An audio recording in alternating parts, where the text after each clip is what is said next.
Hi everybody, my name is Adam. Welcome back to my channel, Wisdom Wonders. Today we're going to talk about why you must listen. Let's get started. Identify objects around you in English. The first way to stop translating in your head is to identify the objects around you in your target language.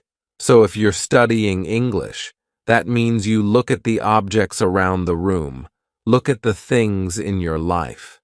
Don't think of them in your native language first. Think of them in your target language first. So if I look around the room and see a computer, I shouldn't think my native language word. I should think my target language word. So start with the items and the situations in your everyday life. If I say computer in English, maybe I should say computer in Japanese. I should say I don't know, water in English. I should say omizu in Japanese. So start associating the words in your target language with your everyday life now. So, if you're studying English, that means start getting familiar with the things in your everyday life in English. Repeat phrases you hear native speakers use. Tip number 2 is to repeat the phrases that you hear native speakers use. So if you're watching this channel, for example, or you're watching a TV show or a movie, listen for the way that native speakers make those phrases. If you hear a phrase you have never heard before, or you hear an interesting combination of words, try to repeat them yourself. Don't just listen. Try to say them yourself. If you're in a public space and it's difficult for you to do that, fine, practice in a place where you feel more comfortable. Maybe if you have some private space to practice, just repeat them. Get your mouth used to saying the words the way that the native speakers do. So if you never actually say words, if you're only taking in, if you're only listening, and you're not actually producing the language, it's kind of hard to practice and to really hone your pronunciation, to improve your pronunciation. So when you listen to native speakers, try to repeat after them. So for example, if you're studying English, you can try to repeat after this video.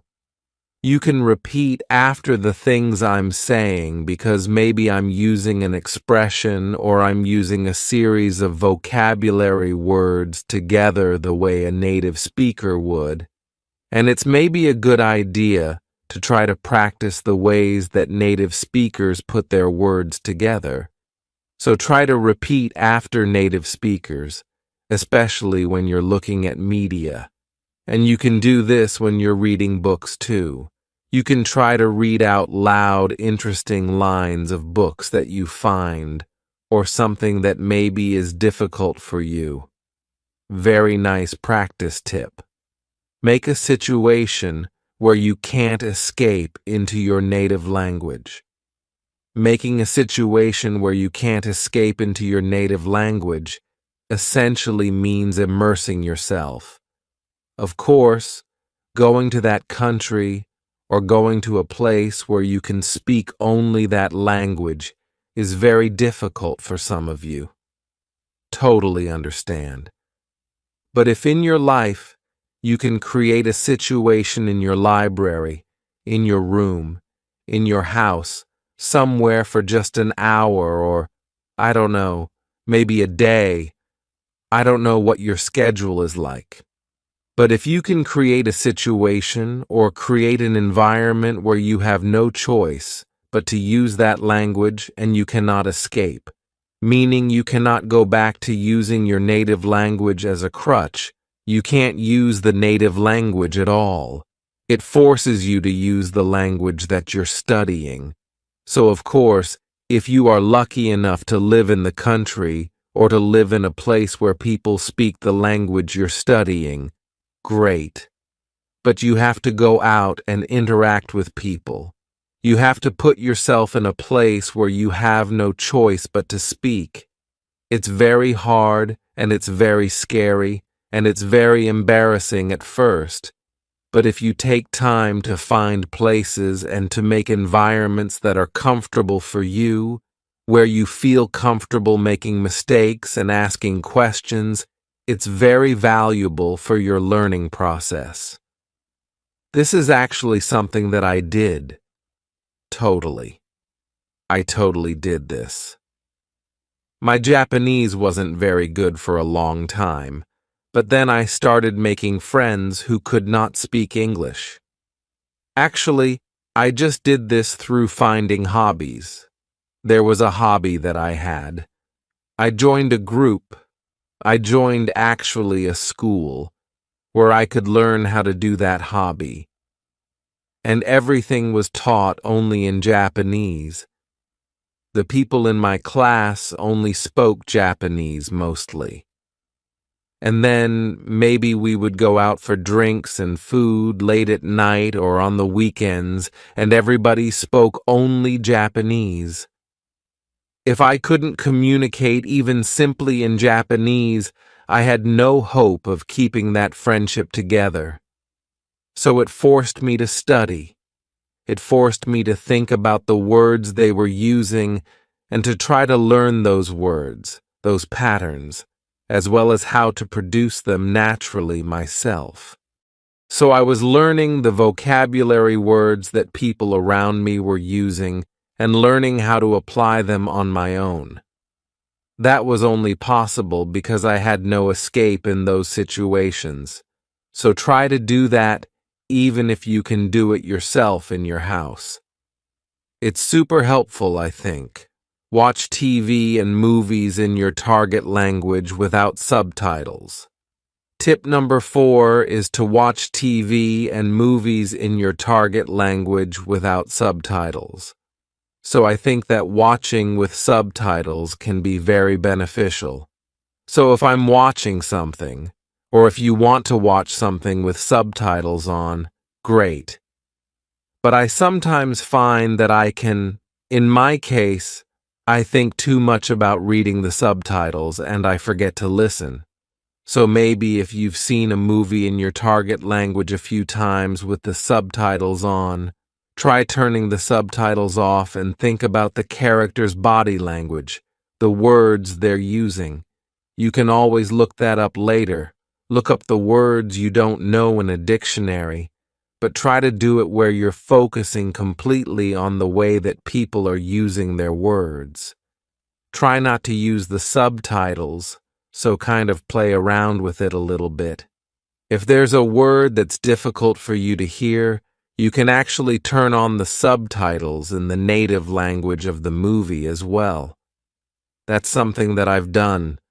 Like if I wanted to study Japanese, it's very useful when the actual words spoken in Japanese appear on the screen. Sometimes it's easier for me to catch a word if I see it visually and I hear it at the same time. So another way to explore how you can use TV and movies is to actually turn on the closed captions, like the words on the screen in the native language of the movie. So this is sort of 2 points in one. 1. Watch movies without subtitles, meaning subtitles in your native language. And hint 2 is to watch movies with closed captioning on, but the closed captioning is in your target language, not in your native language. So you can try those 2 things with TV and with movies. Don't bring a dictionary to your lesson. Tip number 5 is don't bring a dictionary to your lesson. Okay, so give me a second here. So I understand that dictionaries, especially electronic dictionaries, we have them on our phones now, are very, very convenient. Of course, it's important to use them, and they're a great resource to have. However, one thing that really bothers me and that I think is detrimental, is not helpful for students. is when students are in a lesson and they're practicing conversation, and they reach a point in the conversation where they don't know the word they want to use. They know it in their native language, and they don't know how to say it in their target language. They pull out their dictionary. They say to the person listening to them, their practice partner in their lesson where they have a limited period of time, just a moment. And then they look it up on their phone. It takes a few seconds. The flow of the conversation stops, and then they say a word.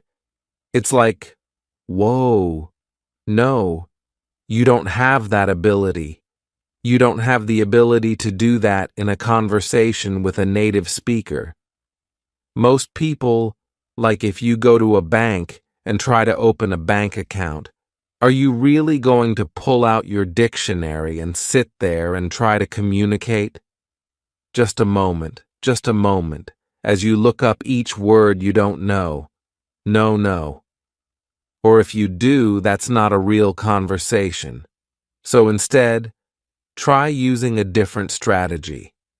By that, I mean if you find a word you don't know in conversation, explain the word to your conversation partner.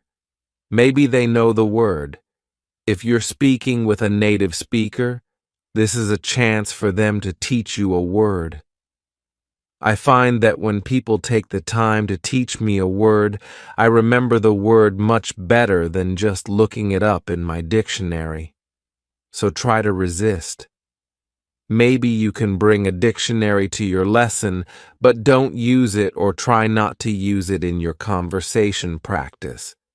It destroys the flow of a conversation. So instead, practice the skill of describing the vocabulary word you want to use, and learn how to ask the meaning of a word, or learn how to ask for a vocabulary word from your partner. So you can use an expression like, what's the word that means blah blah blah, or, it's this thing that does this and this and this. So this is an opportunity for you to describe characteristics of something, or find a different way. You can use your body language. You can use whatever you have. A lot of tools, but try not to use a dictionary in a conversation, because it's not realistic. Train responses to common questions. Number 6 is a quick one, I think. Hint number 6 I have, is just to train responses to common questions. So, for example, a very common question in English is, "Hey, how are you?" You should know how to answer this question. Just have a default response. "Hey, how are you?" "I'm good." If it takes you a long time to answer the question, "Hey, how are you?" you need to practice. I think that's a pretty good indicator. So, for example, sometimes I ask students a question, like they haven't quite gotten the idea of how to respond just yet. They're not quick at responding. I say, "Hey, how are you?" And they say, "Yes." And then they think, and they go, "I'm good." That's a very common question. So think about just a default response that you can spit out, that you can quickly say. If it's, "How was your weekend?" Or, "Hey, what's up?" Or, "What do you want to do for dinner tonight?" Think about just a handful, meaning just a few responses to those questions, and train them quickly. Just, "How are you?" "I'm good." "How are you?" "I'm okay." "How are you?" "Not bad." There are 3. So it's just training responses to those questions. There's no reason to be surprised by a question like, "How are you?" That's a very common question. So for those common questions, train responses to them. We've got a bunch of videos, especially beginner-level videos, for some example responses you can do. So don't get stuck with these little questions. Just train a few responses. Practice a few responses till they feel natural to you. It will save you time, and it will help the person asking the question too, to move forward in the conversation. Study with materials that don't provide a translation. The next tip is to study with materials that don't provide a translation. So by this, I mean if you're using worksheets or some kind of textbook or whatever and it has your target language, the language you're studying, and it has your native language next to it, while this can be useful, I feel that if you can, studying your materials only in your target language and then simplified explanations for more detailed points also in your target language can be a little bit better. So I don't want to say like you should only study things in your target language and nothing from your native language because, of course, it can be helpful sometimes to look up a word or to understand the grammar point in your native language. But where possible, if you can find something that provides simplified explanations in your target language, it can be really, really helpful because, again, you're learning to think on like a simpler and a more basic level about the language you're studying in the language that you're studying. So this can be really, really good. So finding some materials to use where there's no translation, maybe you can practice, of course, with books and with written materials, but also with like video materials as well. So there are a variety of different ways that you can find materials in your target language, like in video and TV. So some things to think about. There are the level of vocabulary words people are using in the media content you're watching, who the media content is intended for, children, young adults, the speed at which the speaker is talking. So like I have the ability to change the level of difficulty of videos based on the rate of speech, the vocabulary words that I use, and how many idioms and things I use. So I could make a video very difficult. We could make like a very difficult video series by leveling up our vocabulary use, or by speaking very quickly, or as you might see in our English in 3-minute series, we can also use very simple vocabulary and speak at a low rate of speech. So maybe right now, this is a very intermediate level video. So please think about that. So not just for written materials, but also for your audio and visual materials. Think about who your audience is, the level of the material, and so on. It can be really fun, and it can be helpful to think about your target language in your target language. All right, we're almost done. Study phrases in addition to single vocabulary words. The next tip is to study phrases in addition to single vocabulary words. So yes, of course, vocabulary is important, but I find it personally very, very useful to look at how a vocabulary word is used in a phrase, because sometimes using it in a phrase helps you understand the nuance of that vocabulary word really, really well. Like a word like crazy. For example, in English, depending on the situation where the word crazy is used, it could mean something different. It could mean like a person who is mentally confused or mixed up. It could also mean something really good. It could mean something really bad. So if we look only at the word crazy, it's quite difficult to understand really the meaning of the word. but if you look at the way the word is used in a phrase, you can get a lot more information. So take a look at the way people use words in phrases, not just a single vocabulary word. You can learn a lot more that way, I think.